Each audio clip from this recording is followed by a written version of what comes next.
بسم الله الرحمن الرحيم ألف لام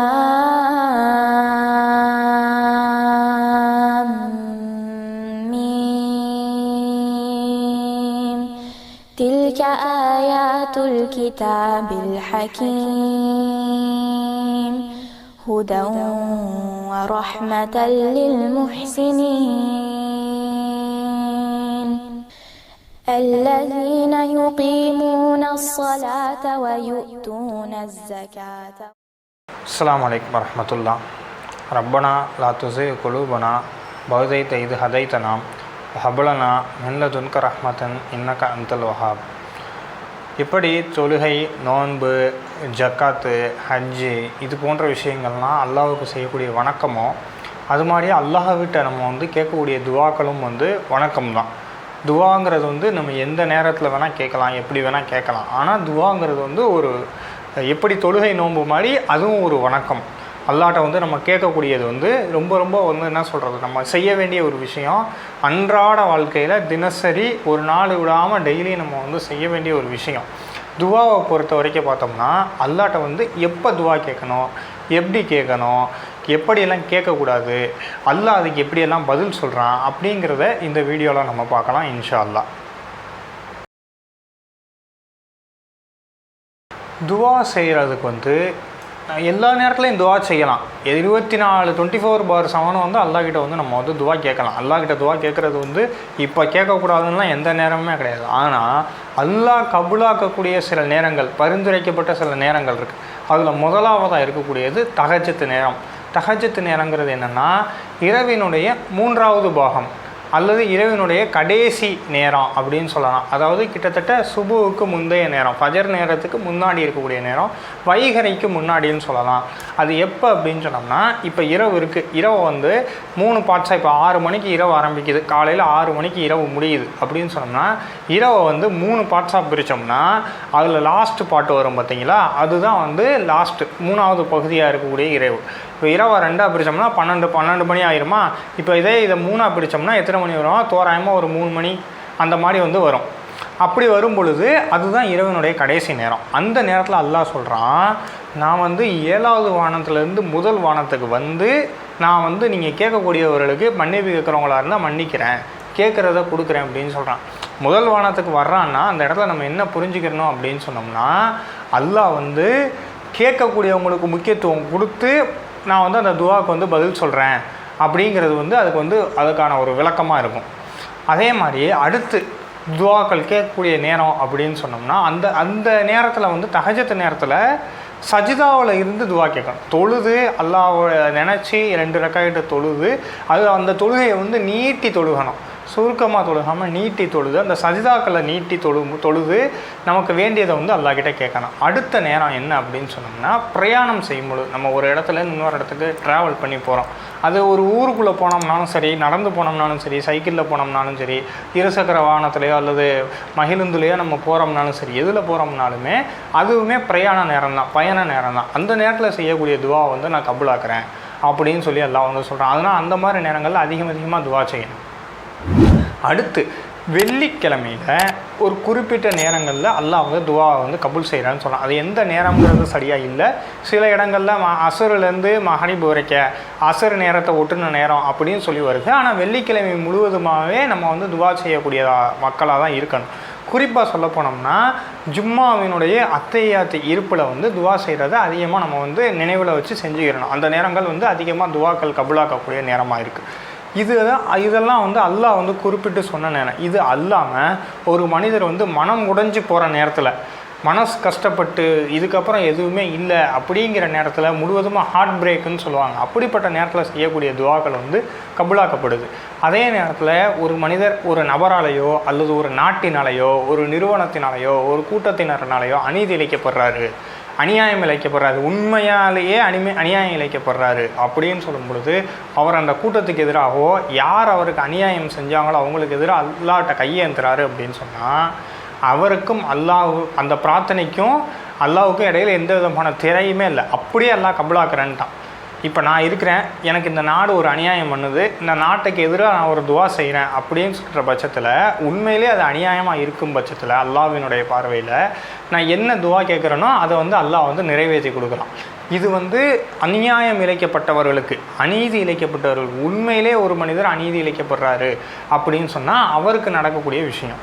அதற்கு பிறகு நம்ம ஒருத்தருக்கு நம்மளுடைய தெரிஞ்சவராக இருக்கலாம், அல்லது நம்மளுடைய குடும்பத்தினராக இருக்கலாம், அல்லது நம்ம மரியாதைக்குரிய மனிதராக இருக்கலாம், அல்லது நம்ம நேசிக்கக்கூடிய மனிதராக இருக்கலாம், அவருக்காக நம்ம செய்யக்கூடிய துவாக்கள் வந்து கபூலாக்கப்படுது. அந்த நேரத்தில் நம்ம வந்து செய்யக்கூடிய துவா, அல்லாஹ் அவருக்கு இதை கொடு, அவங்களுக்கு இதை கொடு நம்ம கேட்கும் பொழுது அவருக்கும் அல்லாஹ் அதை கொடுத்து நமக்கும் அதை போன்ற ஒன்று அல்லது அதை விட சிறந்த ஒன்றை வந்து அல்லாஹ் வந்து கொடுக்குறான்.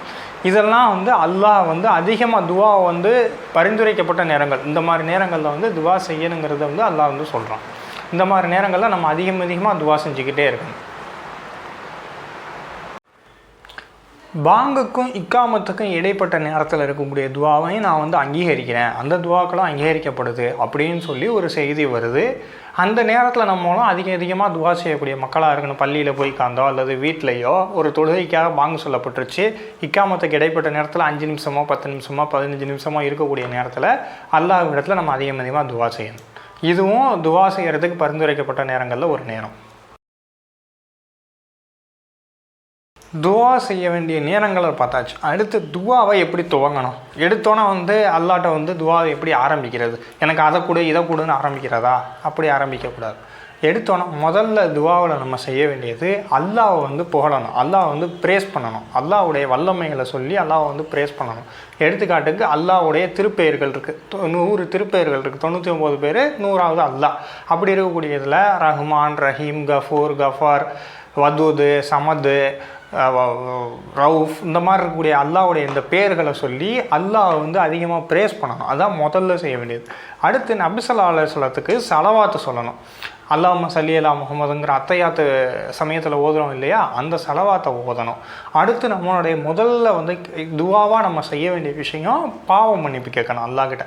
நம்ம செஞ்ச பாவங்களை சொல்லியோ அல்லது பொதுவாக அல்லாஹ் என்னுடைய பாவங்களை நான் தெரியாமல் நினைவோடு மறதியான கவனக்குறைவான நேரத்தில் செஞ்ச பாவங்களை மன்னிச்சிரு அப்படின்னு சொல்லி அடுத்து பாவ மன்னிப்பு கேட்கணும்.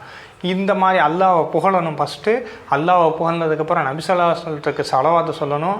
அதுக்கப்புறமா பாவ மன்னிப்பு கேட்கணும்.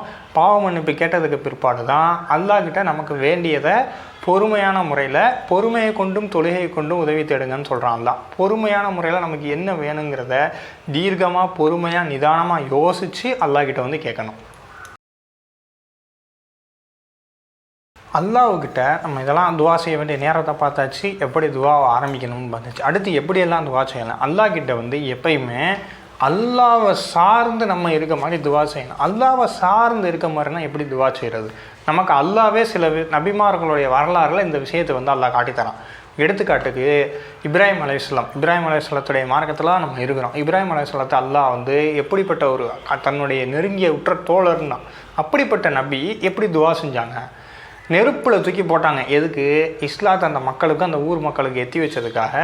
நீ எப்படி அதை சொல்ல போச்சு, நீ எப்படி ஓரிரை கொள்கையை சொல்ல போச்சுன்னு சொல்லி அந்த ஊர் மக்கள் இப்ராஹிம் நபியை தூக்கி நெருப்பில் போட்டாங்க. அப்போ இறைவன்கிட்ட கையேந்துறாங்க. எப்போ எந்த விதமான ஒரு உதவியும் கிடைக்காத நேரத்தில் அல்லாஹ்வுடைய உதவி, அல்லாஹ் மட்டும்தான் அவங்களுக்கு உதவி செய்ய முடியுங்கிற பட்சத்தில் அல்லாஹ்கிட்ட கையேந்துறாங்க. அடுத்து மூசா நபி வரலாறு இருக்குது. மூசா நபியை வந்து ஃபிரௌன் துரத்திக்கிட்டு வந்துட்டான் படையோட. எதிர்த்தாப்புல கடல், பின்னாடி போனால் ஃபிரௌனுடைய படை. இப்போ என்ன செய்ய முடியும்? மூசாவின் கூட இருந்த மக்களே சொல்லிட்டாங்க, மூசாவே நீங்களும் உங்கள் இறைவனுக்கு போய் போர் செய்யுங்க, நாங்கள் அப்படி போர் செய்யலைன்னு சொல்லிட்டாங்க. அப்போ என்னுடைய ரப்பு எனக்கு உதவுவான் அப்படின்னு சொல்லி அவங்க நம்புகிறாங்க. அப்படிப்பட்ட துவாவாக இருக்கணும் நம்மளுடைய துவா. அதே மாதிரி நபி ஸல்லல்லாஹு அலைஹி வஸல்லம் தௌரு குகையில் போய் மாட்டிக்கிட்டு இருந்தாங்க. அன்னைக்கு வந்து நபி ஸல்லல்லாஹு அலைஹி வஸல்லம் அபூபக்கரும் நபி ஸல்லல்லாஹு அலைஹி வஸல்லம் மட்டும்தான் இருந்தாங்க. மூணாவது அல்லாஹ் தான் இருந்தாங்க. அல்லாஹ்ட்ட தான் கையேந்தாங்க, பாதுகாப்பு தேடினாங்க. இந்த மாதிரி அல்லாஹ்வே வரலாறுகளில் வந்து நமக்கு எப்படிப்பட்ட துவாக்களை செய்யணும்னு சொல்லி அல்லாஹ் வந்து சொல்கிறான். அதில் குறிப்பிடத்தக்கது, ஸோ அந்த மாதிரி இருக்கணும் நம்மளுடைய துவா. முழுக்க அல்லாஹ்வை சார்ந்து அல்லாஹ்ட்டையே கேட்கணும். ஒரு விஷயம் நமக்கு வேணும், ஒரு கார் வேணும், ஒரு வீடு வேணும், அல்லது ஒரு மாளிகை வேணும், பங்களா வேணும், அல்லாட்ட கேட்கும் பொழுது எப்பயுமே குறைச்சி கேட்கக்கூடாது, நிறைய கேட்கணும். சஹாபாக்கள் ஒரு தடவை நபி ஸல்லல்லாஹு அலைஹி வஸல்லம் துவா செய்கிறத பற்றி சொல்லும் பொழுது, நாங்கள் நிறைய கேட்டுருவோமே அல்லாட்ட அப்படின்னு சொல்லி சஹாபாக்கள் கேட்குறாங்க. அதுக்கு நபி ஸல்லல்லாஹு அலைஹி வஸல்லம் பதில் சொல்கிறாங்க, அல்லாஹ் நீங்கள் நிறைய கேட்டால் நிறைய கொடுக்கக்கூடியவன் அப்படின்றதுனால அல்லாஹ் கிட்ட எப்பயுமே கம்மியாக அளவு வச்சு கேட்கவே கூடாது. அல்லாஹ் கிட்ட நிறையா கணக்கின்றி கொடு அப்படின்னு கேட்கணும். இப்போ எடுத்துக்காட்டுக்கு நமக்கு ஒரு 10 லட்ச ரூபா தேவையாக இருக்குது அப்படிங்கிற பட்சத்தில் யாரெல்லாம் எனக்கு 10 லட்ச ரூபாயை கொடுன்னு கேட்கக்கூடாது, யாரெல்லாம் எனக்கு பல கோடி ரூபாயை கொடு, யாரெல்லாம் எனக்கு என்னோடய வாழ்க்கையில் வந்து செல்வத்தை மிகுதியாக்கு, நிறைய செல்வத்தை கொடு அப்படிங்கிற மாதிரி நம்மளுடைய துவா இருக்கணும். துவாவில் வந்து எப்பயுமே குறைச்சே கேட்டுறக்கூடாது, நிறையா கேட்கணும். எடுத்துக்காட்டுக்கு ஒரு இப்போ எனக்கு வேலை இல்லை, எனக்கு வருமானம் இல்லை, ஆனால் எனக்கு ஒரு வாகனம் வாங்கணும்னு மனசுக்குள்ளே ஒரு எண்ணம் இருக்குது. அப்போ எப்படி கேட்கணும், யாரெல்லாம் எனக்கு வேலை இல்லை ஆனால் எனக்கு வாகனம் வாங்கணும், எனக்கு வாகனத்தை வாங்குறதுக்கான பொருளாதாரத்தை எனக்கு கொடு, அல்லது எனக்கு இந்த வாகனத்தை கொடு. இதை பார்த்தா சாத்தியமே இல்லாத மாதிரி இருக்கணும். ஆனால் துவா அப்படி தான் இருக்கணும். அல்லாஹ்வால் எதுவுமே செய்ய முடியும், எப்போ வேணால் செய்ய முடியும், எப்படி வேணால் செய்ய முடியும். அல்லாஹ் ஒரு மனிதருக்கு ஒரு விஷயத்தை கொடுக்கணும்னு நினச்சிட்டான் அப்படின்னு சொன்னால் இந்த உலகத்தில் இருக்கக்கூடிய எல்லா விதிகளும் நினச்சாலும் அதை தடுக்க முடியாது. எல்லா விதியையும் உடைச்சி அல்லாஹ் அந்த மனிதருக்கு அந்த விஷயத்தை கொண்டே சேர்ப்பான். அல்லாஹ் ஒருத்தருக்கு ஒரு விஷயத்தை கொடுக்கணும்னு நாடிட்டா அதை தடுக்கக்கூடிய சக்தி படைத்தவங்க இந்த உலகத்தில் யாருமே கிடையாது. அல்லாஹ் ஒருத்தருக்கு ஒரு விஷயத்தை கொடுக்கக்கூடாதுன்னு நினச்சிட்டாங்கன்னா அதை கொடுக்கக்கூடிய சக்தி படைத்தவங்களும் யாருமே இல்லை. அந்த மனசில் வச்சு அல்லாஹ்கிட்ட வந்து கையேந்தி நம்ம வந்து நம்மளுடைய துவாக்களை வந்து செய்யணும். துவா செய்யும் பொழுது அல்லாஹ் தந்தா தரட்டும், தராட்டி போட்டோம் அப்படிங்கிற மனநிலையில் செய்யவே கூடாது. அல்லாஹ்கிட்ட எனக்கு அல்லாஹ் இதை கொடுத்தே ஆகணுங்கிற மனநிலையில் அல்லாஹ் வந்து என்னை வந்து நிர்பந்தப்படுத்துகிற மாதிரி துவா கேளுங்க அப்படின்னு சொல்லி அல்லாஹ் சொல்கிறான். நீ தான் யாரெல்லாம் எனக்கு இதை கொடுக்கணும், உன்னைய விட்டு எனக்கு வேறு யாருமே கிடையாது. நம்மளே மனிதர்களே நம்ம அப்படித்தான் நினைக்கிறோம். நம்மள்கிட்ட ஒருத்தர் உதவி கேட்டால் நம்மள்ட்ட அப்படிப்பட்ட ஒரு தொனியில் கேட்கணும்னா நம்ம உங்களை விட்டால் எனக்கு வேறு யார் ஹெல்ப் பண்ணுவா அப்படி தானே கேட்கணும்னு எதிர்பார்க்குறோம். அப்போ எல்லா வல்லமைகளும் படைச்ச ரப்புல் ஆலமீன்ட்ட நம்ம அதே மாதிரி தான் துவாவை வந்து கேட்கணும். யாரெல்லாம் நீ தான் எனக்கு தந்தாகணும், உன்னை விட்டால் வேறு யாராலையும் கொடுக்க முடியாது. இப்போ திருமணம் ஆகணுமா, எப்படிப்பட்ட வாழ்க்கை துணை வேணும், எனக்கு இப்படிப்பட்ட மணமகன் வேணும், அல்லது எனக்கு இப்படிப்பட்ட மணமகள் வேணும், அவளுக்கு இந்தந்த மாதிரியான கேரக்டர் இருக்கணும், அவளுக்கு இந்தந்த மாதிரியான குணநலன்கள் இருக்கக்கூடாது, அவள் இப்படியெல்லாம் இருக்கணும், அவன் இப்படியெல்லாம் இருக்கணும். அதெல்லாம் அல்லாட்ட கேளுங்க. எனக்கு நல்ல மணமகன் வேணும்னு கேட்குறத விட எப்படிப்பட்ட மணமகன் வேணும்னு கேட்கணும். ஒரு வீடு வேணும்னா அது எப்படிப்பட்ட வீடாக இருக்கணும், அது எனக்கு இப்படிப்பட்ட வீடாக இருக்கணும், இன்னும் கலரில் இருக்கணும், இத்தனை ஃப்ளோரில் இருக்கணும். துவாவில் வந்து எப்பயுமே டீட்டெயிலிங் இருக்கணும், நிறையா இருக்கணும். நமக்கு எப்படியெல்லாம் வேணுமோ, எப்படியெல்லாம் நம்ம கேட்கணும் விரும்புகிறோமோ அப்படியெல்லாம் கேட்கணும். ஆனால் ப்ரிசைஸாக இருக்கக்கூடாது, ஒரு லிமிட் இருக்கக்கூடாது. அதில் 10 லட்ச ரூபா வேணும்னா 10 லட்ச ரூபா கேட்கக்கூடாது. ஒரு வீடு வேணும்னா வீடை மட்டும் கேட்கக்கூடாது, எனக்கு இப்படியெல்லாம் வீடு வேணும். ஒரு வீடு கேட்கக்கூடாது, அல்லாட்ட பல வீடு கேட்கணும், நிறைய கேட்கணும் அல்லாட்ட. அப்படிப்பட்ட மாதிரி இருக்கணும் நம்மளுடைய துவாக்கள் வந்து. அல்லாஹ்கிட்ட வந்து இப்போ இன்னொரு முக்கியமான வரலாற்று சம்பவமாக அல்லாஹ் என்ன சொல்கிறான்னா, ஜக்கரியா நபியோடைய வரலாறை வந்து அல்லாஹ் சொல்கிறான். எப்படி சொல்கிறான், ஜக்கரியா நபி துவா செய்கிறார், யா அல்லாஹ் என்னுடைய மனைவி குழந்தை பெறக்கூடிய நிலையெல்லாம் கடந்துட்டா, எனக்கெல்லாம் தலைமுடி நிறைச்சி போச்சு, மின்ன ஆரம்பிச்சிருச்சு, இருந்தாலும் நீ நினச்சா எனக்கு பிள்ளையை கொடுக்க முடியும், அதனால எனக்கு ஒரு பிள்ளையை கொடுன்னு கேட்டாங்க. அல்லாஹ் வந்து எஹியா நபியை பேர் வச்சு பிள்ளையை கொடுத்தான். இந்த உலகத்தில் இதுக்கு முன்னாடி இந்த மாதிரி யாருக்குமே பேர் வைக்கல அப்படின்னு சொல்லி எஹியான்னு சொல்லி ஒரு நபியை பிள்ளையாக கொடுத்தான். அப்போ எப்படிப்பட்ட நம்பிக்கை அவங்களுக்கு, வயசாயிருச்சு, மனைவிக்கும் வயசாயிருச்சு, பிள்ளை இல்லை, அல்லாட்ட துவா கேட்குறாங்க. எப்படி துவா கேட்குறாங்க, அப்படி இருக்கணும் நம்ம துவாங்கிறது உறுதியான நம்பிக்கையோட, அல்லாஹ் எனக்கு தருவான், அல்லாஹ் எனக்கு தந்தே தீருவான் அப்படிங்கிற எண்ணத்தோடு நம்மளுடைய துவா இருக்கணும். இன்ஷா அல்லாஹ் அல்லாஹ்கிட்ட எப்படி துவா செய்யணும் அதெல்லாம் பார்த்தாச்சு, எப்படி ஆரம்பிக்கணுங்கிறது. எப்படி துவா செய்யக்கூடாது, அல்லாஹ்கிட்ட ஹராமான விஷயத்தை நோக்கி கையேந்திடக்கூடாது. ஹராமாக அல்லாஹ் தடுத்த ஒரு விஷயத்தை வேணும் அப்படின்னு சொல்லி அல்லாஹ்கிட்ட கையேந்தக்கூடாது. இன்னொருத்தருடைய ஒரு விஷயத்தில் வந்து, அதாவது எனக்கு வந்து இவர்கள் நல்லா இருக்கக்கூடாது, இவங்க நாசமாக போயிடணும், இவங்க அப்படி ஆயிடணும், இப்படி ஆயிடணும் அப்படிங்கிற துவாவை வந்து அல்லாஹ்கிட்ட கேட்கக்கூடாது. அல்லாஹ்கிட்ட எப்பயுமே நன்மையான விஷயங்களை கேட்கணும். அல்லாஹ் வந்து தருவானா மாட்டானாங்கிற எண்ணத்தோடு கேட்கவே கூடாது. அல்லாஹ் தந்தா தரட்டும், அல்லாஹ் நினச்சா கொடுக்கட்டும், எல்லாம் நீ பார்த்து ஏதாவது செய்ய, இப்படிலாம் துவா செய்யக்கூடாது. துவா செய்யும் பொழுது எப்பயுமே தெளிவாக இருக்கணும். அல்லாஹ்கிட்ட அதே மாதிரி சில பேர் துவா செய்வாங்க. நான் ரொம்ப வந்து தனக்கு தான் எல்லாம் தெரியுங்கிற எண்ணத்தோட சில பேர் வந்து நான் ரொம்ப புத்திசாலித்தனமாக துவா செய்கிறேங்கிற மாதிரி அல்லாஹ்கிட்ட துவா செய்யும் பொழுது யாரெல்லாம் இது நன்மையாக இருந்தால் எனக்கு தீமையாக இருந்தால் எனக்கு தராத அப்படின்னு சொல்லி சில பேர்லாம் துவா செய்கிறத நம்ம வந்து பார்க்க முடியுது. அப்படி வந்து துவா செய்யக்கூடாது. அல்லாஹ்கிட்ட கேட்கும் பொழுதே யாரெல்லாம் கேட்குறதெல்லாம் கேட்டுட்டு எனக்கு இது நன்மையானதாக ஆக்கி வை, இதில் இருக்கக்கூடிய கேடுலேருந்து என்னை பாதுகாத்துரு, அப்படித்தான் துவா செய்யணுமே ஒழிய அல்லாஹ்வுக்கே வந்து நீங்கள் வந்து இன்ஸ்ட்ரக்ஷன் சொல்லக்கூடாது. இது நன்மையாக இருந்தால் கொடு, இது தீமையாக இருந்தால் கொடு. அல்லாஹ்வை விட பெரிய அடிவாளெலாம் உங்களுக்கு கொடுத்துட்டானா நீங்கள் அவ்வளோ பெரிய அடிவாளி ஆகிட்டீங்களா? இப்படிலாம் சில பேர் மக்களில் சமுதாயத்தில் நம்மளால் பார்க்க முடியுது. ரொம்ப வந்து புத்திசாலித்தனமாக தன்னை நினச்சிக்கிட்டு அப்படியெல்லாம் துவா செய்கிறாங்க. இப்படி துவா செய்யவே கூடாது. இது வந்து அல்லாஹ்வுக்கே வந்து ஒரு இன்ஸ்ட்ரக்ஷன் மேனுவல் கொடுக்குற மாதிரி. இது வந்து ரொம்ப பாரதூரமான ஒரு செயல். அல்லாஹ்கிட்ட எப்பயுமே நம்பிக்கையோட அல்லாஹ் எனக்கு இதை கொடுப்பாங்கிற எண்ணத்தோட ஆசையோட ஆவலோட கேட்கணும். கேட்கும் பொழுதே அல்லாஹ் கொடுத்தா எப்படி இருக்குன்ற எண்ணத்தோடு கேட்கணும். அல்லாஹ் எனக்கு இப்படியெல்லாம் கொடுப்பாங்கிற எண்ணத்தோடு கேட்கணும். அதெல்லாம் விட்டுவிட்டு எனக்கு இது தீமையாக இருந்தால் கொடுக்காதுன்னு சொல்லி அல்லாஹ்கிட்ட கொடுக்காதுன்னு அல்லாஹ்வுடைய அருளை தடைப்படுத்துகிற மாதிரி கேட்கவே கூடாது.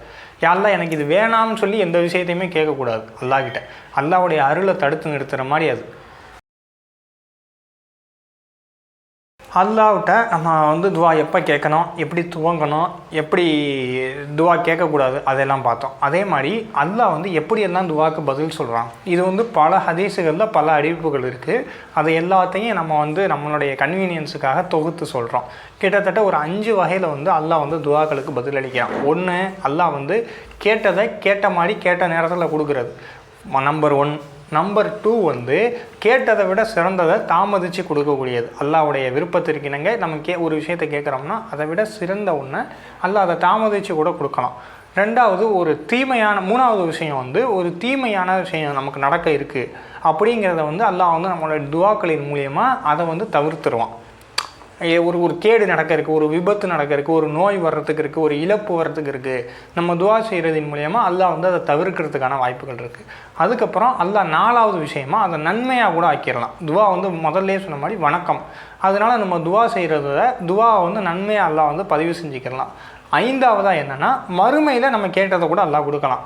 எடுத்துக்காட்டுக்கு இப்போ வந்து எனக்கு வந்து ஒரு பெரிய மாளிகை வேணும் அப்படின்னு கேட்குறேன். அல்லாஹ் வந்து அதை உலகத்தில் தராமல் வச்சுட்டு இந்த உலக வாழ்க்கையில் கொடுக்காம மறுமை வாழ்க்கையில் சொர்க்கத்தில் ஒரு மாபெரும் மாளிகை, பிரம்மாண்டமான ஒரு மாளிகை, இது வரைக்கும் நான் பார்க்காத ஒரு மாளிகையை கூட அல்லாஹ் எனக்கு தரத்துக்கான வாய்ப்பு இருக்குது. ஆனால் இது எல்லாமே அல்லாஹ்வுடைய டிஸ்கிரிஷன், அல்லாஹ்வுடைய விருப்பத்துக்கு நீங்கள் அல்லாஹ் யாருக்கு எப்படி கொடுக்கணும்னு அல்லாஹ் விரும்புகிறானோ அப்படி கொடுப்பான். அதில் நம்ம தலையிடவே முடியாது. இது அல்லாஹ்வுக்கும் அந்த தனிநபருக்கும் மட்டுமே தெரிஞ்ச சில விஷயங்கள். நான் துவா கேட்டேன், எனக்கு இப்படி நடந்துச்சு, இது நடக்கலை, இது இப்படி அல்லாஹ் தருவான்னு நான் நினைக்கிறேங்கிறதெல்லாம் அது அவருடையது. அதனால் நம்ம துவா செய்யும் பொழுது எப்பயுமே அல்லாஹ் தருவான்ங்கிற முழுமையான நம்பிக்கையோடையும் உறுதியோடையும் அல்லாஹ்கிட்ட வந்து எனக்கு நீ தான் கொடுக்கணுங்கிற எண்ணத்தோடையும் நம்ம வந்து துவா செய்யணும். இன்ஷா அல்லாஹ்கிட்ட அதிகமாக துவா செய்யக்கூடிய மக்களாக அல்லாஹ் வந்து உங்களையும் என்னையும் ஆக்குவானாக. அல்லாஹ்விடம் அதிகமாக பாவங்களை மன்னிப்பு கேட்டவர்களாக, அல்லாஹ் தடுத்த காரியங்கள்லேருந்து பாதுகாப்பு தேடியவர்களாக, சொர்க்கத்தை கேட்கக்கூடியவர்களாகவும் நரகத்திலேருந்து பாதுகாப்பு தேடியவர்களாகவும் அல்லாஹ் வந்து ஆக்கணும். அல்லாஹ்கிட்ட வந்து அதிகமாக சொர்க்கத்தை தர சொல்லி துவா கேளுங்க, நரகத்திலேருந்து பாதுகாப்பு தேடுங்க, பாவ மன்னிப்பு கேளுங்க அதிகமாக. அஸ்ஸலாமு அலைக்கும் வரஹ்மத்துல்லாஹி தஆலா வபரகாத்துஹு.